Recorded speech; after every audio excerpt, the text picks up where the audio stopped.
This episode was brought to you in collaboration with the Female Founders Initiative. The Female Founders Initiative supports and empowers female entrepreneurs all over Switzerland through a variety of events, workshops, and activities. They've also compiled a map of all the female-led Swiss startups, which you can check out by visiting female-founders.ch.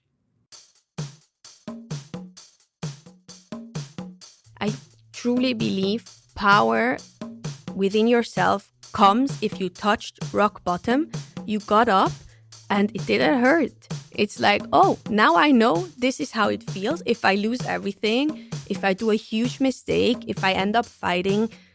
Okay.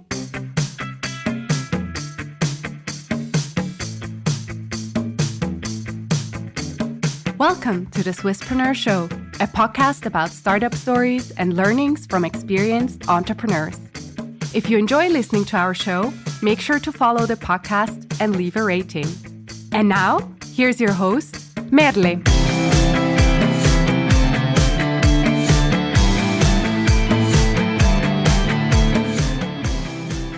Hello, Leonie. Welcome. I'm very excited to have you here today and this very nice summer day. How are you doing?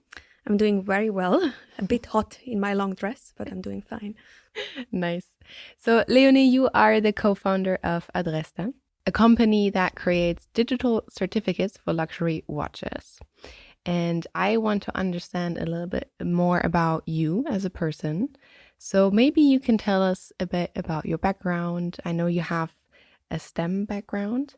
Yeah, maybe tell us a little bit about your career so far. So initially, I always wanted to study design. I'm a very creative person, and already in high school, I was doing this work in fashion out of materials from nature, from plants and wood. My dad is a carpenter, so he helped me create this whole dress in wood. Oh, wow, amazing. Yeah. So I told my mom I want to study design, and she advised me to do this as a hobby and go study something that is like in the future maybe paying off the bills. So I had a very good student counselor who told me that if you like materials, there is material science at ETH Zurich and I should go check it out. And I fell in love with the course, signed up, thought ETH, I think I will never make it. It's too tough, too technical, but still somehow signed up, started my boss's yacht, how we call it, and went through the full 6 years of ETH. So already during my studies, I like to work next to my studies. I had to pay the study bills myself. So I had to become creative and find work. And I found this student association, ETH Juniors, that offered projects next to your studies. I signed up and I got a job. And this is how I started to be in touch with more entrepreneurial people around this ETH Juniors framework. So that's a bit where you got into the whole bubble of entrepreneurship, basically. Exactly. Because next to ETH, we don't do much other things than studying. It's quite sad. ETH Juniors is really this entrepreneurial club next to the entrepreneur club itself at ETH that helped me become creative of what business could look like. So I'm not from a family of entrepreneurs. So I never had as a kid this typical lemon stand or was selling stuff. So I didn't know actually how to make money then besides maybe cleaning the house as a kid and get these 5 Rappen coins. So this opened a bit my eyes. Yeah. And would you say though that the drive that you have that you had as an entrepreneur, did it come from being surrounded by the people or do you think where it came from? I think it is driven by my creativity and I always had this drive, be it in just doing something or in sports. I played soccer and I used to be very competitive. Yeah. So I think this just drive within me and being active was always there. And I just like to do and create things. And one of my best friends, he then gave me this book of the founder of Nike. And this whole book was just about how creating your own company is the most creative thing.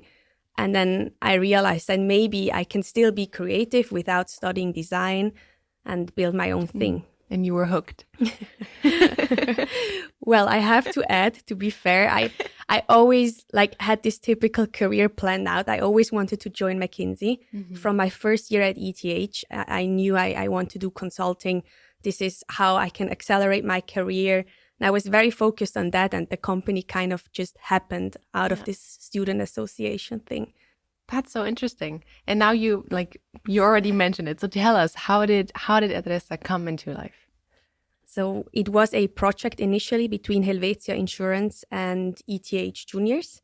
And Helvetia was specifically looking for young tech talent to create this internal project they had going on.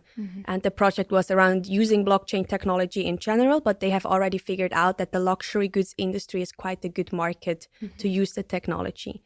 And for this proof of concept, me and my friend Patricia, we won this blockchain project without even knowing what blockchain is. And we freaked out. We tried to understand blockchain before. It was just impossible. And I felt so devastated that I haven't gotten the concept of Bitcoin and that I haven't invested at all. And for me, it was like the train left this station. I will never understand blockchain.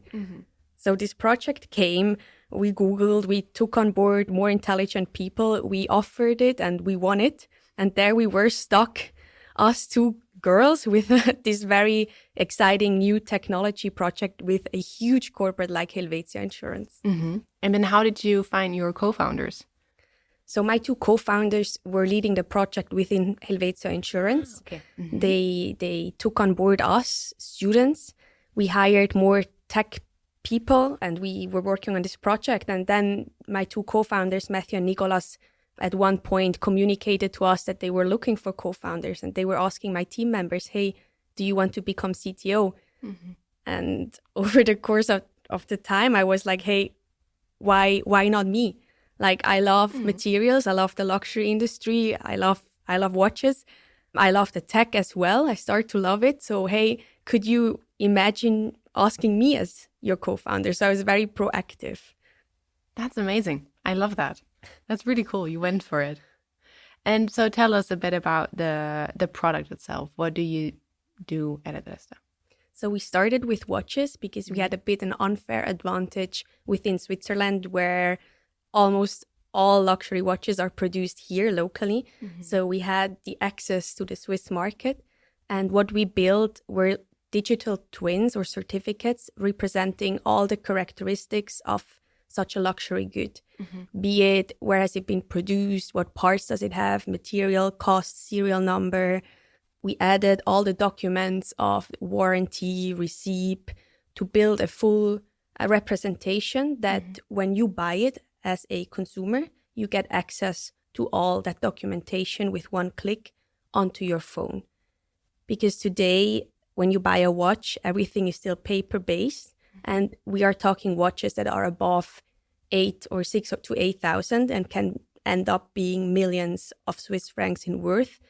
And we thought this is a good initial market to make it A, more digital, and B, more secure using new technologies. And then so the end user has it on their phone and can also share it? Or what is the idea behind that? Exactly. So imagine your Apple wallet where you have all your credit cards in it. You will get a wallet, Adresta wallet, where you have all your luxury items represented and also stamped that you bought an authentic piece at a certain location and you paid X amount of money for it. So using new technologies, this was all secured and signed by the manufacturer, reseller, you as an owner.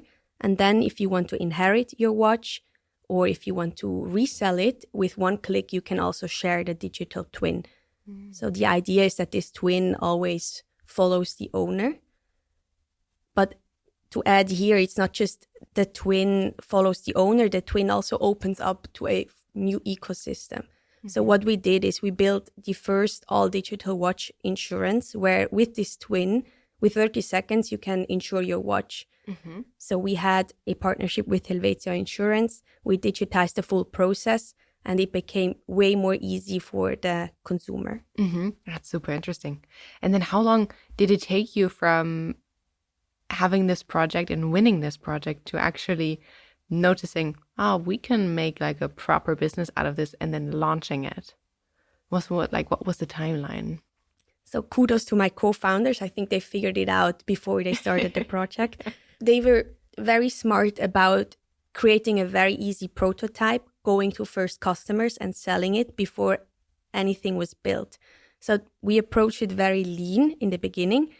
Also to say that over the course of building a company, we could have failed also faster. Even go out there with a prototype that is less perfect. So I think it took them, once they had the idea, to sell it a couple of months. And then actually building it, it was a never-ending story. So we had the company for 3 years and we were constantly building the product. Mm-hmm. And what was like the business model behind it? So who would pay for which kind of services? Yeah, so it sounds so easy if I answer this question now, but this has been a process of years of figuring out what is the right business model. Yeah. And again, kudos to my co-founders who had at HSG, I think there is this course business model innovation, where he came back to us with huge amounts of cards of different business models, like the razor blade business model or Nespresso, the happy socks where they ship socks. So we went through all these different business models and for Adresta wrote down what it could look like for us. So we started with this huge creative set of how we can make money and then tested it with the customers. And we included always the team to also share their ideas, be it the intern to the very technical coders. So we did this all together. And in the end, we found that, of course, it has to be a subscription model. So software as a service plus subscription, always very sexy with investors. It creates recurring revenue, plus a one-off fee for every watch they sell, plus a service and maintenance fee. That's always quite cool on top of if you sell software. So that means basically the watch owner pays. Thank you for clarifying. So we tested both who pays in the end. So now it was the watch manufacturer. So let's take, for example, a brand like Rolex. If they would work with us, they would pay for every watch that is sold to the end consumer for this digital twin, because they get an immediate benefit of knowing when a watch has been sold, to whom and where. So this gives them direct control over their supply chain, which today is not possible because Rolex has no own resale stores. So now Bucherer and Rolex are together, but before Rolex did not control directly the resellers. So it was not meant for private reselling, basically. If I was a private person that owned a couple of watches and I wanted to resell them, that was not the idea behind it. So you are mentioning the second-hand market, which is actually, it's great that you mention it because the secondary watch market is outgrowing the first-hand market, the example I did before. And of course, on the secondary market, the need was way higher because you don't have trust in the watch. Is it authentic? Has it been stolen? Has it been repaired? So yes, we also did resell. When you have a watch and you want to sell it to me, we had third-party validators or the brands themselves where they looked at your watch, they created the digital twin, you paid for it. And this also created a higher price when you sold the watch to me because I gained confidence in the transaction. Yeah, that's cool. Did you ever think about expanding it from watches into other goods?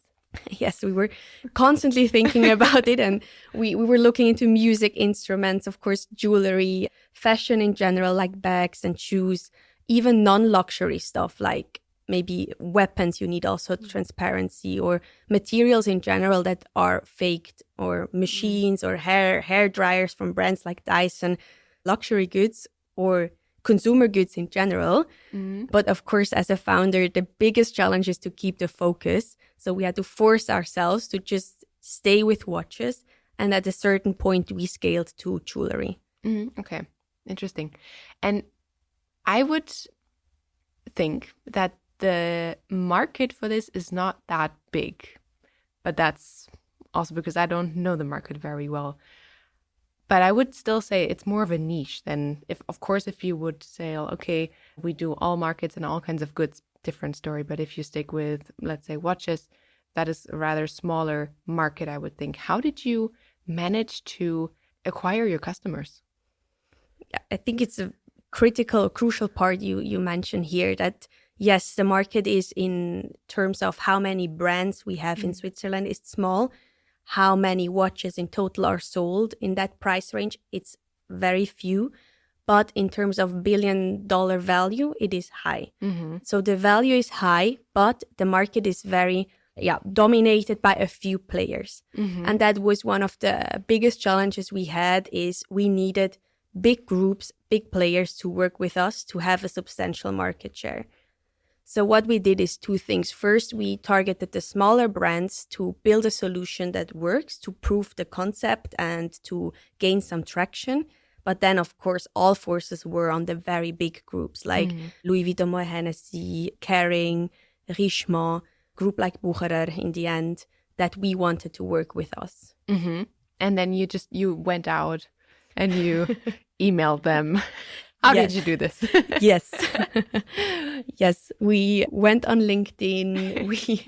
We everyone knows this trick where you find one email address and you create it with the first last name at Kering or whatever in the end. And we did a lot of cold mails. The smaller brands we called, we pitched our solution. But also in the watch industry, these events are quite famous. Maybe you know Geneva Watch Week or Basel World, Dubai Watch Week.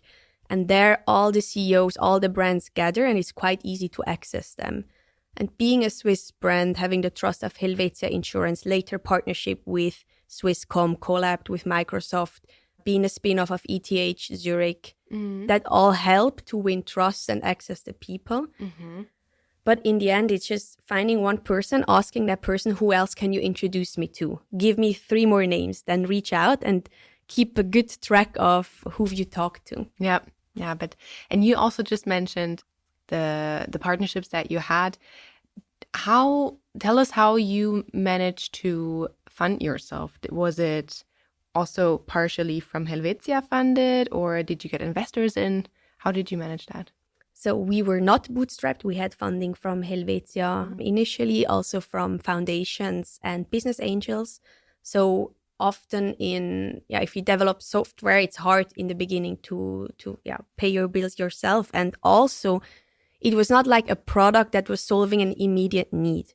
That's maybe one challenge for all these founders out there. It's always hard if you have to kind of create a market, because the consumer was not used to getting a digital certificate to the luxury products. The brands were familiar with the concept, but it was not. The market was not created. So yes, this required external funding, and some bills were paid by our own revenues. But of course, by far, we needed more money. And that was VC based or business angels? We did not have any VC involved. So we had business angels and institutions. Okay. Yeah, and some grants, typical stuff. How long are we talking here? What was like from start to, we will talk about the exit in a little bit, but how long did the investment make you run for? So in general, we were looking for like these 1-year periods of having money. And we kind of managed to raise it. And it lasted for often longer because we tried to be conservative with the money. So we did 3 rounds of investment, and it lasted for the 3 years we existed. And still, money, when you raise money, it always comes too late, maybe not enough, and you need to get super creative of how you manage your business plan. And maybe, one learning is, what if we would have raised more and thought bigger? Yeah, because we know competitors, they raised double-digit millions very early on, and we never did so. So that was a bit the questions I had in mind, and I'm wondering how the Swiss market could have helped us in raising more, or what we would have needed to do differently. So that's a question mark I still have, and I have the highest respect to all the founders raising like massive amounts of money.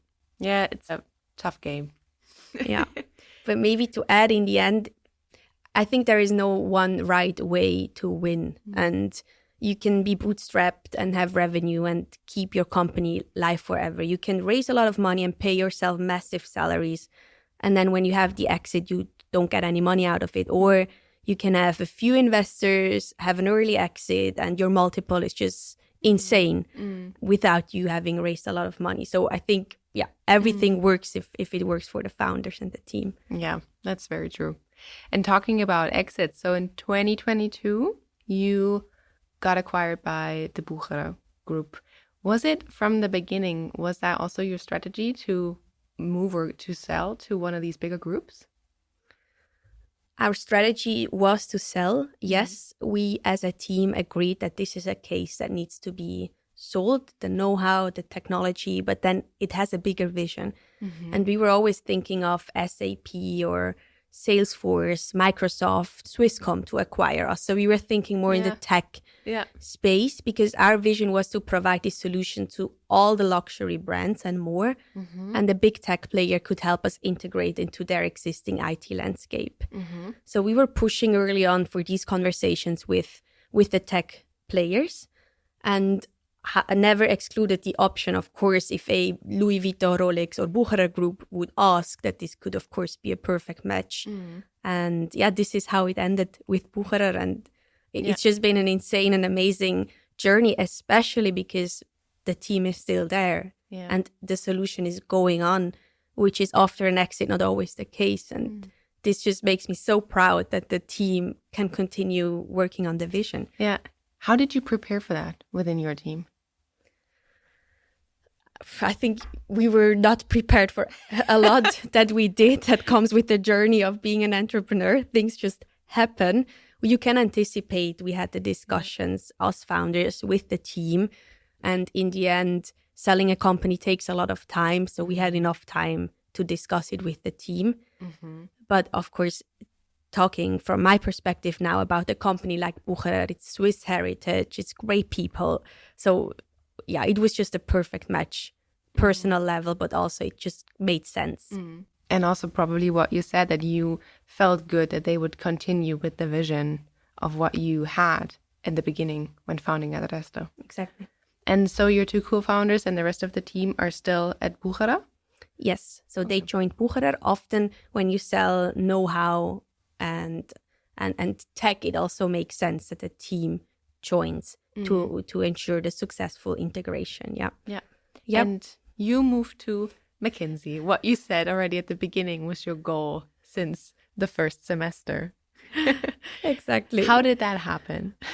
So I think McKinsey has great HR and recruiting people. They always stayed in contact with me. And when I told them that we are going to sell the company, it took around a month that I was able then to join McKinsey. So I've always been in contact, and they just offered me a good start there. And I was willing to join them because I wanted to learn about how bigger business is being done. And also I wanted to be part of an organization where I have a lot of experts around me and more senior people that also teach me how to do things maybe better. So I really wanted other people helping me, teaching me things I didn't know. Because if you have your own company, it's often only you that has to figure things out. So every morning you come to the office and you have to figure out what you do to be successful. And you have employees that you have to give work to and coach. And it was just thinking that I could join an organization that gives me all that coaching to even grow further in a bigger environment, more global. That has been proven the right place for me to be so far. How did you communicate that to your team? I think we talked a lot, and they knew that consulting is a good option for me. Also, they knew that I always wanted to join consulting already before I joined them. Also, what I want to mention here is it was also great opportunity cost to not say yes to a consulting firm where you have a fixed salary and you have some stability to just do your own thing without any salary in the beginning. So they knew, and they were always supportive. And I really have to mention that the way we communicated and how supportive Nicolas and Mathew and the whole team were, that's been a very positive journey. Yeah. Oh, that's really good to hear. I think that's amazing. It really shows also the value and quality of your team, I think. Yeah, and it also shows that to be successful, I believe it's more the team than anything else. And the good investors knew that, so they said, "Look, whatever you guys do, it will be good, and you will find a way." And just hiring smarter people than me, better people around us, that was the biggest decision. And how supportive Mathew and Nicholas have been of me being out there and just making the most out of it. It's been very encouraging. Yeah. And what would you say, what do you miss about, because usually people go from corporate to startup, not the other way around. What do you miss about being in a startup? Is there anything that you miss? Yes, I do miss things. And before I answer, I want to say that I have the biggest respect of all founders out there now being in a corporate, just the pressure you have. It's just, I had the chance with McKinsey to coach the winners of the venture startup competition, the 6 teams, and just being back with founders over the course of multiple weeks. I'm just truly impressed what founders deliver every day. Yeah, so that putting aside, what I miss is the flexibility to be the master of my own calendar and to decide where I want to go and what I want to do. That comes with a firm that, of course, when you're in a corporate, has rules. Yeah. And I felt, of being an entrepreneur, I felt that I have no rules. I felt it's just, you feel like everything is possible. And that's a feeling that's super cool. Yeah. What do you not miss? So we talked a bit about it before, that I don't miss that often you are alone and you take the decision about things. You're not an expert. Now I have access to a huge network of experts. I don't miss that feeling of insecurity that you have every day. You can't just go home and close your computer. It's day and night, it's weekends. You think about your baby constantly. And now I can go home and close my laptop and be on vacation. Yeah, I think that's the 2 things I don't miss. I love that you're so honest about this. That's super nice. And I think also just, I feel like everybody will listen to it and be like, yeah, I know what she's talking about.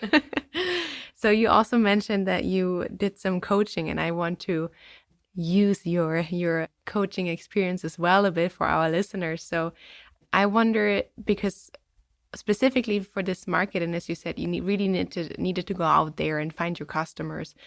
What would you say is something that a startup could do to really well prepare the sales strategy to do customer acquisition? Do you have some tips there? I can only talk from my experience in the tech and luxury industry. And I mean, often it's being not too well prepared. In the end, everyone likes conversations that are very human. So in the beginning, what worked well for us is going out there more in a way of, I need your help, guidance. Can you test this? What is your feedback? And senior people always like to shape a young startup's vision. So that worked very well in the beginning of going to events and being like, look, this is what we do. What do you think? Is this a typical problem you face as well? What would you do differently? And with this approach, we managed to talk to like 80% of the executives in the watch industry. We, as a young team, you're quite well accepted to speak to these people if you have something to offer, of course. And of course, blockchain at that time was a huge topic. So maybe the second thing is that you offer your knowledge, because as a startup, you're close to research. We were close to ETH, so we were able to share knowledge, to educate the executives, and they enjoyed that a lot. And maybe the third point is be creative. There are so many creative ways to get the attention, doing a podcast like this, or being in the news, or doing a webinar. We did one with Swisscom. We invited speakers, gave them a platform as well. We also started talking to collectors, so the customer side, because often if you as a founder know the customer, this is a huge asset to the brands. And this also for us, talking to the collectors, being close to them, building like these collector events was very powerful. And you just mentioned also creativity as a skill that is really good and crucial even for entrepreneurs. What kind of skill sets would you say generally, or like mindsets, should entrepreneurs have? My top answer is a can-do mindset, that everything is possible. That in the beginning, we had Swisscom doing the same thing as we did. And I thought, look, it's game over. I mean, how can we ever compete with a company like that? We had Louis Vuitton, Moët Hennessy, the biggest luxury group, doing an own blockchain solution. And for me, I felt like I could close the doors. But my co-founders were like, no, we are better. So just this can-do mindset of thinking you are better and just keep going no matter what, left or right. It has proven to be the right way, because to go back to Swisscom, they became our partner and distributed our solution. To go back to the Louis Vuitton, Moët Hennessy solution, we've never in these years truly seen something in there. So was there money behind it? We believe no. So in the end, we were still talking to brands within this group that wanted to work with us. Yeah. So just keep on going. I think most of us are high quality. It's it's our Swiss standard. Our companies in Switzerland, it's well known. We are high quality. I believe we have a right to be there and keep on doing what we do. So also just dare to say no, but we are better because. Yeah, it's very hard. It's very hard. And I think sometimes you just have to tell it to yourself over and over again until it becomes true. Or you are lucky, as I am, that you have someone in your team that can push that vision and be very positive. Yeah. And you said earlier also that you had a few investors that really also believed in you as a team and gave you a lot of freedom also to go the path that you wanted to go. Do you have any tips to make sure that you take your investors with you along the way? Taking investors along with you is crucial, yes. So of course you give them updates, but also an investor should be somehow of use to you. So either we had one investor that was very well connected to the industry, so he joined our sales meetings. Another investor who knew the secondary market in and out, so he had to build this whole business case with us and also go meet collectors. So we included them in building up our company.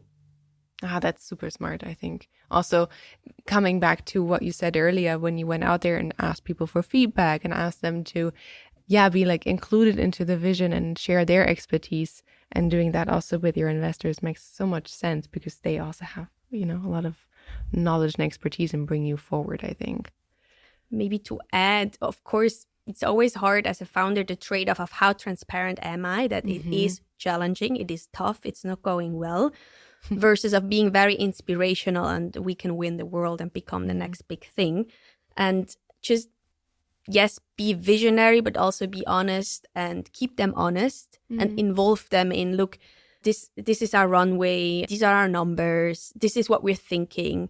And we had our CEO calling the investors over lunch many times to just have a conversation. And I think that was a very good thing in the end when we sold the company, that they were all on board. I think that's amazing.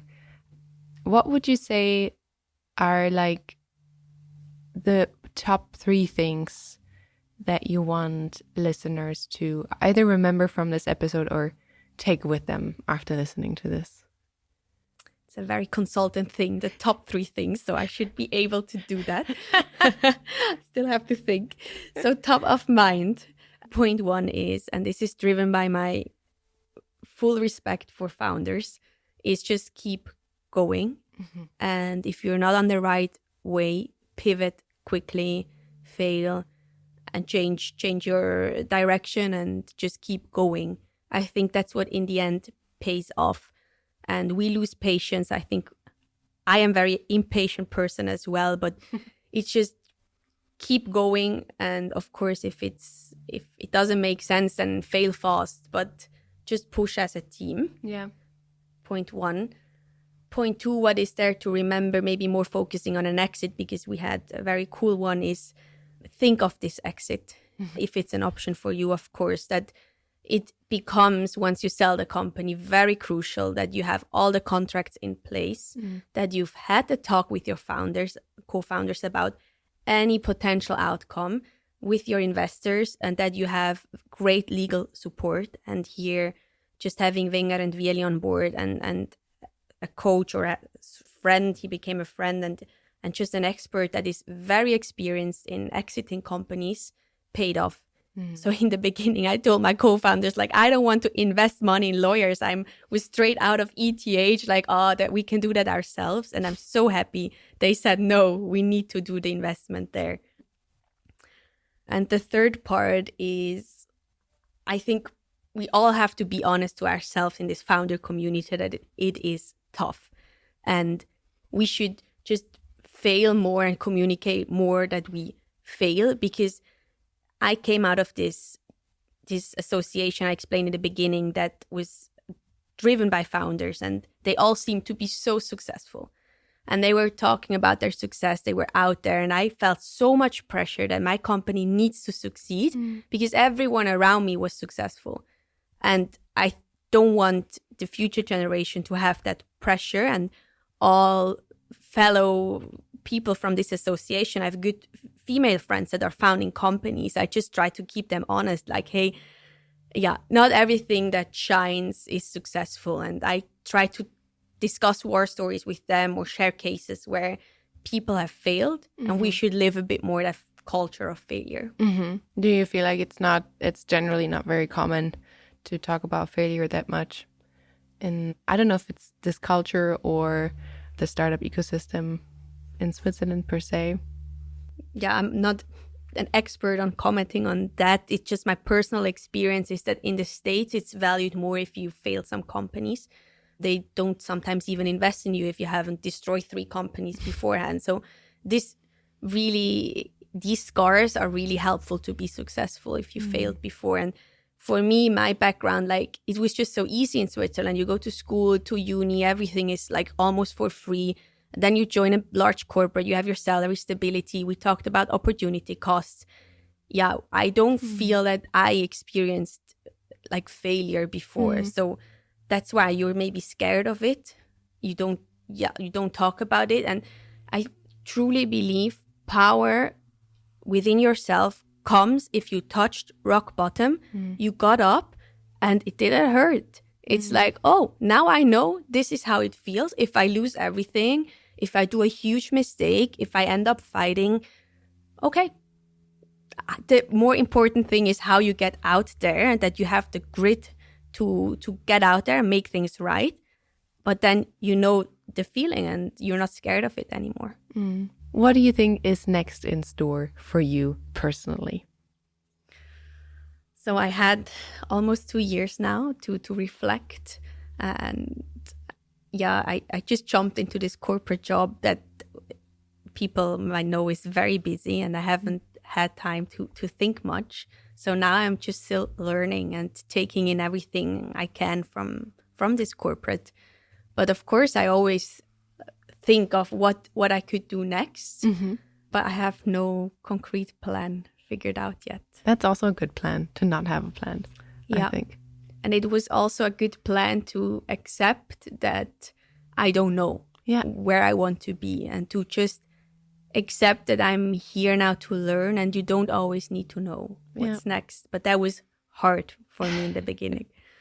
I think that's hard for everyone, especially if you tend to search for a path or search for some sort of security that you know will guide you somewhere. But sometimes that is just you and your intuition, I think. Very nice. So we will slowly come to an end. And before we go into the rapid fire questions, I want to ask you if you have any resources or, I don't know, books or podcasts or apps or softwares or anything that you really love and you want to recommend to listeners out there. If I start my thought with what we used in our company, is we took on help on things that weren't our core competencies, like of course for accounting and legal, but also for some parts of marketing where we got support from external companies.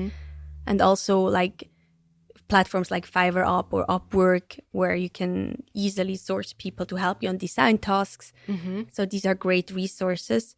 But besides that, just a typical Google. And now I'm wondering with ChatGPT how I would have built my company, how it would have been different. Yeah. So I cannot comment on any tools there. People out there are way more experienced, I assume. So what I did is the old school thing, just talk to people and ask for their advice. Yeah. So the founders out there or other companies. Yeah. I think that's super helpful.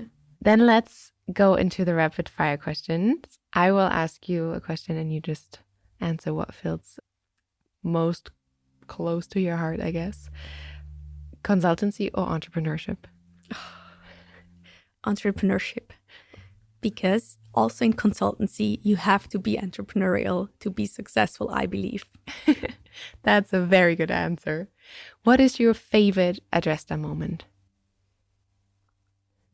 I think when we founded the company and sat at the notary and signed the contracts. Yeah.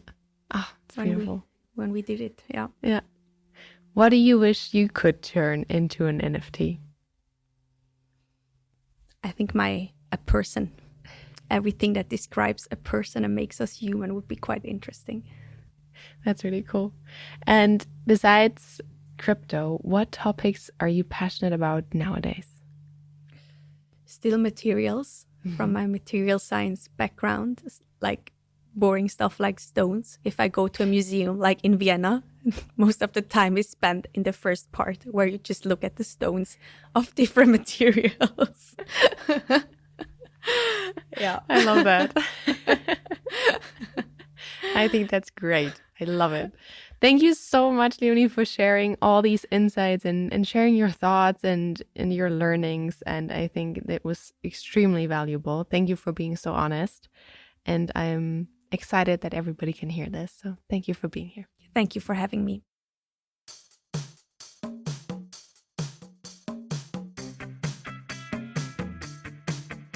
We hope you enjoyed today's episode. If you did, you can support us by rating our show on Apple Podcasts. This way, we can reach an ever-growing number of aspiring entrepreneurs.